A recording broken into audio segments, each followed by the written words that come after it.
સુરત મહાનગરપાલિકાના નવા શાસકોના નામોની સત્તાવાર જાહેરાત કરી દેવામાં આવી છે. ભાજપ મોવડી મંડળ દ્વારા સુરતના વિકાસની કમાન આ વખતે નવા અને અનુભવી ચહેરાઓના હાથમાં સોંપવામાં આવી છે.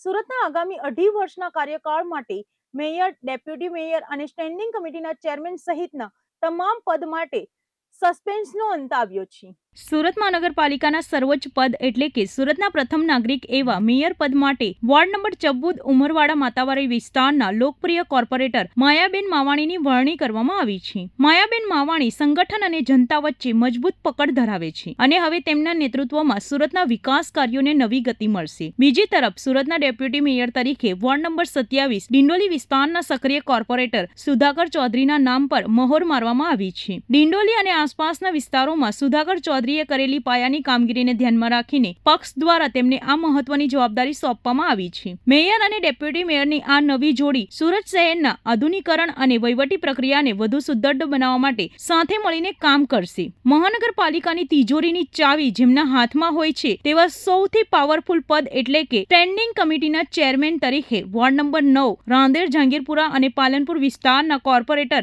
રાજન પટેલની જાહેરાત કરવામાં આવી છે. રાજન પટેલ લાંબા સમયથી પાલિકાના વિવિધ પ્રોજેક્ટ સાથે સંકળાયેલા છે. સુરતના મેગા પ્રોજેક્ટ જેવા કે મેટ્રો ટ્રેન, તાપી રિવરફ્રન્ટ અને બેરેજ પ્રોજેક્ટને સમયસર પૂર્ણ કરવાના લક્ષ્યાંક સાથે રાજન પટેલ આગામી દિવસોમાં નાણાકીય આયોજન સંભાળશે. પાલિકાના ગૃહમાં શાસક પક્ષનો પક્ષ મજબૂતાઈથી રજૂ કરવા અને કોર્પોરેટરો વચ્ચે સંકલન જાળવવા માટે શાસક પક્ષના નેતા તરીકે વોર્ડ નંબર 11 અડાજણ ગોરાટના મહિલા કોર્પોરેટર અલ્પાબેન મહેતાની પસંદગી કરવામાં આવી છે. અલ્પાબેન મહેતા શિક્ષણ અને સામાજિક ક્ષેત્રે બહોળા અનુભવ ધરાવે છે, જેના કારણે ગૃહની કાર્યવાહી દરમિયાન શાસક પક્ષ તરફથી તેઓ મહત્વની ભૂમિકા ભજવશે. પક્ષની શિસ્ત જાળવવા અને તમામ કોર્પોરેટરોને એક તાતણે બાંધી રાખવા માટે પાલિકા દંડક તરીકે વોર્ડ નંબર 23 બમરોલી ઉધના વિસ્તારના મહિલા કોર્પોરેટર ઉર્મિલાબેન ત્રિપાઠીની નિમણૂક કરવામાં આવી છે. ઉધના અને બમરોલી જેવા શ્રમિક અને મધ્યમ વર્ગીય વિસ્તારનું પ્રતિનિધિત્વ કરતા ઉર્મિલાબેન પાલિકાની શિસ્ત સમિતિમાં કડક વલણ માટે જાણીતા છે.